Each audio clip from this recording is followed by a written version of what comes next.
అందరికీ తెలుసు ఈ రాష్ట్ర రాజకీయాల్లో ఒక కొత్త వెలుగుగా, కొత్త శక్తిగా మరి తెలంగాణ జాగృతి ఇన్ని రోజులు సంస్థగా ఉన్నటువంటి మేము ఒక పొలిటికల్ పార్టీగా మారి ప్రజల ముందుకు రాబోతా ఉన్నాం. మరి ఈ సందర్భంలో మేము అందరినీ కూడా అప్పీల్ చేస్తూ ఉన్నాం. 25వ తారీఖు నాడు జరిగేటటువంటి సమావేశానికి మేము మేడ్చల్ జిల్లా మునీరాబాద్లో ఔటర్ రింగ్ రోడ్ ఎగ్జిట్ 6 దగ్గర ఈ సమావేశం పెడతా ఉన్నాం. కాబట్టి మరి అందరినీ కూడా, తెలంగాణ ప్రజలందరినీ కూడా మరొకసారి ఆహ్వానిస్తూ ఉన్నాం. తరలి రావాల్సిందిగా కోరుతున్నాం. ప్రధానంగా ఉదయం పూట 10 గంటలకు ఉంది కాబట్టి మా జాగృతి కార్యకర్తలు అందరైతే తరలి వస్తారు. ప్రజలందరికీ కూడా ఓపెన్ ఇన్విటేషన్, ఆహ్వానం. కార్యకర్తలందరూ కూడా ఇప్పటికే చాలా ఉత్సాహంగా సిరిసిల్ల నుండి పాదయాత్రలు ప్రారంభమైనవి. మరి సిద్దిపేట, గజ్వేలు, నిజామాబాదు, నారాయణపేట ఈ అన్ని ప్రాంతాల నుంచి ట్రాక్టర్ ర్యాలీలు, పాదయాత్రలు, రకరకాల కార్యక్రమాలతో ఉత్సాహంగా తరలి రావడానికి కార్యకర్తలందరూ కూడా కదిలి వస్తూ ఉన్నారు. అదేవిధంగా మరి పోలీస్ వారు కూడా ఇప్పటికే అక్కడ మా గ్రౌండ్ దగ్గరికి, ఫంక్షన్ హాల్ దగ్గరికి వెళ్ళి కోఆర్డినేషన్ చేస్తూ ఉన్నారు. నేను డీజీపీ గారికి కూడా అప్పీల్ చేస్తూ ఉన్నాను. రాష్ట్ర వ్యాప్తంగా అన్ని జిల్లాల నుంచి, అన్ని నియోజకవర్గాల నుంచి తరలి వచ్చేటటువంటి మా వాహనాలన్నింటినీ కూడా ఎక్కడ దయచేసి ఇబ్బంది లేకుండా సహకరించాలని చెప్పి పోలీస్ మిత్రులందరినీ కూడా కోరుతూ ఉన్నాను. అదేవిధంగా ట్రాఫిక్కి సంబంధించి కూడా మరి మాకు ట్రాఫిక్ కమిటీ ఉంది. దానికి సంబంధించి కూడా ట్రాఫిక్ వాళ్ళతో కూడా కోఆర్డినేషన్ చేసుకుంటూ ఉన్నాము. ఎక్కడ కూడా జిల్లాల నుంచి వచ్చేటటువంటి ప్రజలకు ఇబ్బంది లేకుండా అన్ని రకాల ఏర్పాట్లు కూడా చేస్తూ ఉన్నాం. మరి ఇంకొక పక్క ఉత్సాహంగా మా పార్టీ నుండి అదేవిధంగా అనేక మంది అభిమానులు కూడా పెద్ద ఎత్తున ఏర్పాటు చేసుకునేటటువంటి పబ్లిసిటీ మెటీరియల్, కట్అవుట్స్, హోర్డింగ్స్ అన్నీ ఉంటాయి. వాటిని కూడా దయచేసి జిహెచ్ఎంసీ వాళ్ళని మేము రిక్వెస్ట్ చేస్తూ ఉన్నాం. ఒక మంచి కొత్త రాజకీయ పరిణామం ఈ రాష్ట్రంలో జరగబోతూ ఉంది కాబట్టి మాకు కొంత స్పేస్ ఇవ్వండి. ఒక 5-6 డేస్ మమ్మల్ని డిస్టర్బ్ చేయకుండా మా పబ్లిసిటీ మెటీరియల్ ఉండేటట్టు చూడండి. అఫీషియల్గా కూడా మీకు ఇదివరకే లెటర్స్ ఇచ్చున్నాం, మళ్ళీ కూడా ఇస్తాం. ఏదన్నా మేము ఫైన్ కట్టాలన్నా, ఏదైనా చేయాలన్నా, పే చేయాలన్నా కూడా అఫీషియల్గా పే చేసి చేస్తాం. కానీ కొత్తగా ఒక పార్టీ వస్తుంది కాబట్టి ఆ పబ్లిసిటీ మెటీరియల్ని కూడా డిస్టర్బ్ చేయకుండా దయచేసి ఉండాలని జిహెచ్ఎంసీ వారిని కూడా నేను అప్పీల్ చేస్తూ ఉన్నాను.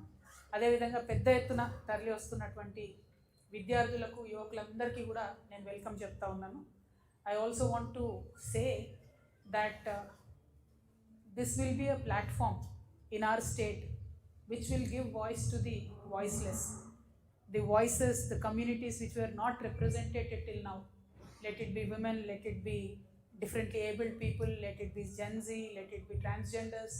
All of you will also find space. I particularly want to appeal to the Gen Z.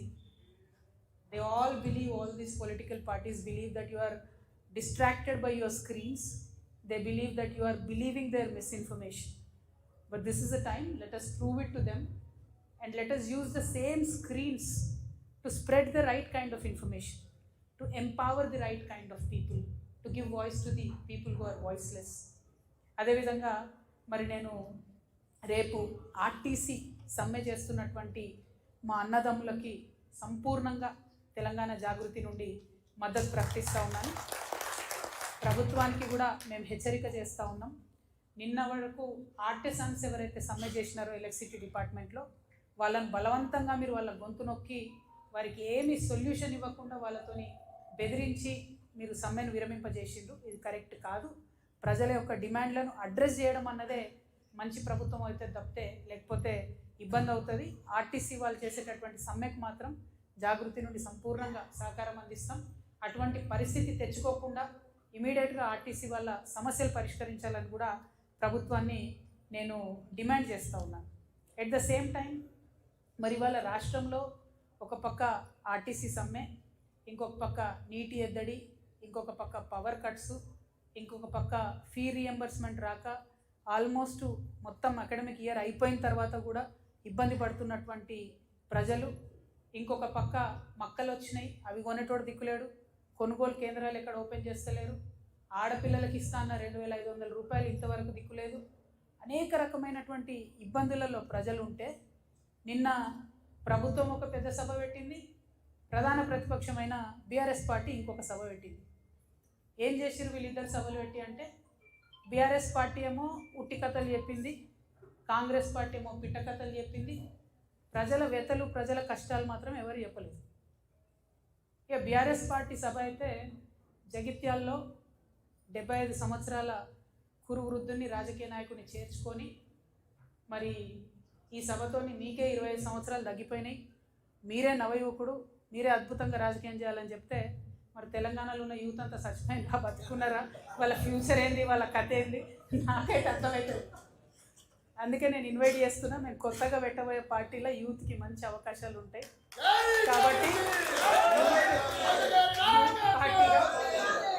Young పార్టీగా ఉండేటటువంటి కొత్త చేంజ్ తీసుకొచ్చే పార్టీ వైపు ప్రజలు చూడాలని చెప్పి నేను రిక్వెస్ట్ చేస్తూ ఉన్నా. ఎట్ ద సేమ్ టైం మీరు బీఆర్ఎస్ పార్టీ పెట్టినటువంటి సభను అబ్జర్వ్ చేసినట్టయితే కేంద్ర ప్రభుత్వాన్ని పల్లెత్తు మాట అనలేదు. జాతీయ పార్టీని అని చెప్పుకునేటటువంటి పార్టీ ఇవాళ దేశవ్యాప్తంగా చర్చ అవుతున్న అంశం ఏంది? మహిళా బిల్లు, డీలిమిటేషన్. ఈ రెండిటి మీద కనీసం పల్లెత్తు మాట అనలేదు. ఆడబిడ్డలకు ఒక భరోసా ఇవ్వలేదు. రాజకీయంగా మీరు ముందుకు రావడానికి మేము నిలబడి ఉంటాం, మీకు అండగా ఉంటాం అనే భరోసా ఇవ్వలేదు. అంటే ఆ పార్టీలో ఆడబిడ్డలకు ఎప్పుడు గౌరవం ఉండదు అనుకోండి, అది వేరే విషయం. కానీ చూస్తే మందేమనుకుంటారు అనడానికన్నా కనీసం మరి మహిళా బిల్లు పోయింది, మేము జాతీయ పార్టీ, దాని మీద మాకు విధానం ఉంటుంది, దీని మీద మేము పోరాటం చేస్తామన్న మాట కూడా బీఆర్ఎస్ పార్టీ మాట్లాడకపోవడం అన్నది నిజంగా శోచనీయం. ఇదైతే ఇంకొకటి ఏంటంటే గమ్మత్తు, ప్రజల్ని బ్లేమ్ చేయడం, ప్రజల్ని తప్పుపట్టడం. మా ఓటమికి మీరే కారణం, ఇక మీరు ఓటేసిరు, తప్పు దిక్కు మీరు అనుభవించండి అని ఒక పక్క ప్రజలను తప్పుపట్టడం, ఇంకొక పక్క రాజకీయ పునరేకీకరణ పేరుతోని ప్రజలను తప్పుదోవ పట్టించడం. ఎవరండి ఈ జీవన్ రెడ్డి గారు? ఆనాడు వైఎస్ రాజశేఖర రెడ్డి ఉన్నప్పుడు ఉద్యమం కోసం రాజీనామా చేసి ముందుకెళ్తే 2 సార్లు ఉద్యమ నాయకత్వం మీద పోటీ చేసిందే ఈ జీవన్ రెడ్డి గారు. పచ్చి తెలంగాణ వ్యతిరేకి. రాజశేఖర రెడ్డి ఉంటే చాలు నాకు తెలంగాణ ఎందుకన్న వ్యక్తిన. అంటే రాజకీయ పునరేకీకరణ పేరుతోని తెలంగాణ వ్యతిరేక శక్తుల్ని తీసుకొచ్చి తెలంగాణ పునర్నిర్మాణ యజ్ఞం చేస్తామని చెప్తే ఇక ఒకటే అర్థమైంది నాకు, 1000 ఏళ్ళైనా బీఆర్ఎస్ పార్టీ మారదు.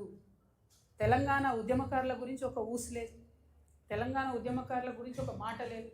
కాంగ్రెస్ ప్రభుత్వం తెలంగాణ ఉద్యమకారుల్ని మోసం చేస్తూ కేకే కమిటీ వేస్తామని కాలయాపన చేస్తే ఒక్క మాట కనీసం బిచ్చమెత్తుకుంటారండి ఉద్యమకారులు. రేపు భిక్షాటన చేస్తారట.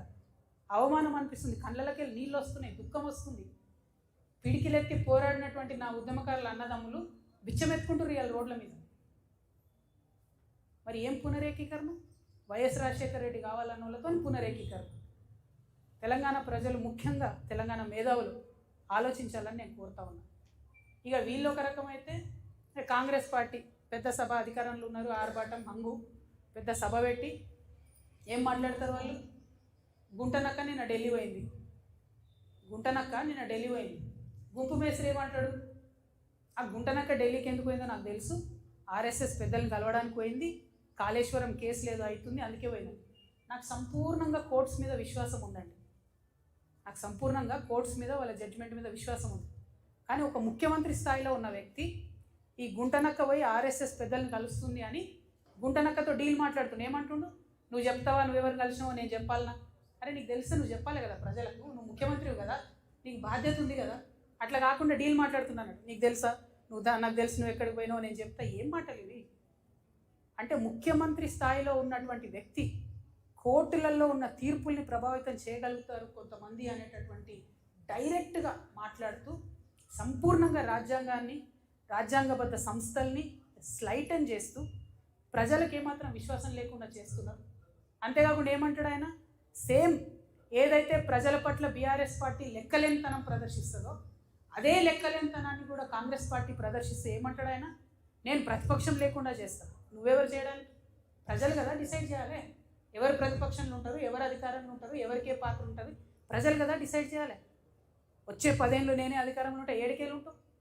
రైతు బంధా ఏడైచ్చినావు, రైతు భరోసా సీజన్ మొత్తం అయిపోయినాక ఇస్తారా? నిన్న కూడా 5 ఎకరాలకే ఇచ్చారు. ఏమి ఇచ్చిండని మీరు ఎందుకు అధికారంలో ఉంటారు? ఇల్లు కూడా కొట్టినందుకు అధికారంలో ఉంటారా? 2 నెలల పాప చచ్చిపోతే మాట్లాడలేదని అధికారంలో ఉంటారా? దేనికోసం అధికారంలో ఉంటారు? ఒక ఉద్యోగం ఇచ్చిరాని అధికారంలో ఉంటారా? జాబ్ క్యాలెండర్ ఇచ్చిరాని అధికారంలో ఉంటారా? దేనికోసం ఉంటారు అధికారంలో? ఎట్లా లేకుండా చేస్తారు ప్రతిపక్షాన్ని? ఏ లెక్కలేనితనం బీఆర్ఎస్ పార్టీ ప్రజల పట్ల ఇప్పటికీ ప్రదర్శిస్తున్నదో, ప్రజలే తప్పు చేసిందంటే ఆత్మవిమర్శ చేసుకుంటలేదు బీఆర్ఎస్ పార్టీ.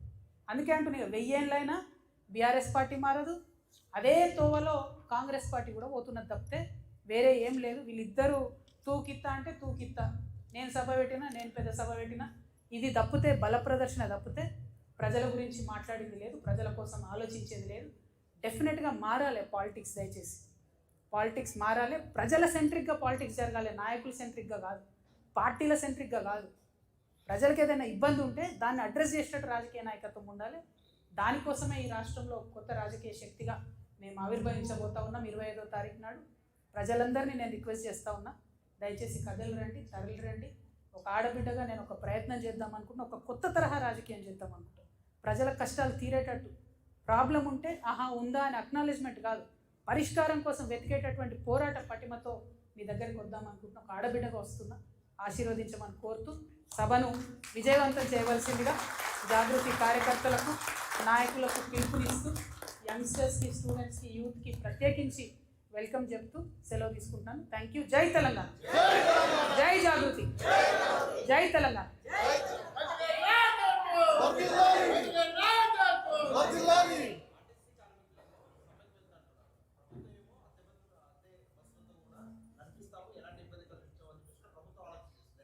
ఎగ్జాక్ట్లీ, లెక్కలేనితనం అండి. కార్మికులు అంటే లెక్కలేనితనం. ఇవాళ జరుగుతున్నది ఏంటిది? ఆర్టీసీలో మొత్తంగా ప్రైవేట్ ఎలక్ట్రిక్ బస్సులను కొనుక్కొచ్చి, అవి కూడా కొంటలేదు, కిరాయికి తెస్తారు. కిరాయికి తీసుకొచ్చి దాంట్లో ఆర్టీసీ డ్రైవర్స్ కాకుండా ప్రైవేట్ డ్రైవర్స్ని పెట్టడం, అంటే ఆర్టీసీ వర్క్ ఫోర్స్ని అంతా కూడా తగ్గించేసి ప్రభుత్వ ఆర్టీసీ ఉద్యోగులు లేకుండా చేసి మొత్తంగా ఆర్టీసీని ప్రైవేట్ పరం చేసేటటువంటి ప్రయత్నం చేస్తున్నారు. దాంట్లో అవినీతి దాగి ఉంది, ఉన్నటువంటి ఉద్యోగాలను తీసేసేటటువంటి కుట్ర దాగి ఉన్నది. అన్నిటికన్నా ప్రాబ్లం ఏమవుతుందంటే గవర్నమెంట్ ఆర్టీసీ డ్రైవర్లు వెల్ ట్రైన్డ్ ఉంటారు, భద్రంగా బస్సు నడపగలుగుతారు. కానీ వచ్చేటటువంటి ప్రైవేట్ డ్రైవరు ట్రైనింగ్ ఉందా లేదా కూడా కనీసం ఈ ప్రభుత్వాలు చూస్తలేవు. కేవలం ఆ వచ్చేటటువంటి ప్రైవేట్ సంస్థలకు లబ్ధి చేకూర్చడం, వాళ్లకు అదనంగా బెనిఫిట్ ఎట్లా చేయాలి, దాంట్లో వీళ్ళ కమిషన్ ఎట్లా రావాలనే ఆలోచన తప్పితే ఇంకొకటి లేదు. రాష్ట్ర వ్యాప్తంగా కూడా చాలా డిపోలలో ఓన్లీ ఎలక్ట్రిక్ బస్సులను పెట్టుకుంటా ఉన్నారు. ఆ ఎలక్ట్రిక్ బస్సులలో కూడా ఆర్టీసీ డ్రైవర్లు ఉండాలి, గవర్నమెంట్ డ్రైవర్లు ఉండాలని చెప్పి మేము డిమాండ్ చేస్తున్నాం. ఏదైతే ఆర్టీసీని విలీనం చేస్తామని చెప్పి మాట ఇచ్చి కాంగ్రెస్ పార్టీ అధికారంలోకి వచ్చిందో దాని ఊసు లేకుండా ఇవాళ కార్మికులంతా కూడా మరి ప్రశ్నిస్తుంటే కర్కశంగా అణచివేసే ప్రయత్నం చేస్తున్నారు. కాబట్టి ఆర్టీసీ కార్మికులకు మేము భరోసా ఇస్తూ ఉన్నాం, ఖచ్చితంగా మీ వెంట మేము ఉంటాం, గట్టిగా ఫైట్ చేద్దాం, మన హక్కుల్ని సాధించుకుందాం. Thank you. జై తెలంగాణ.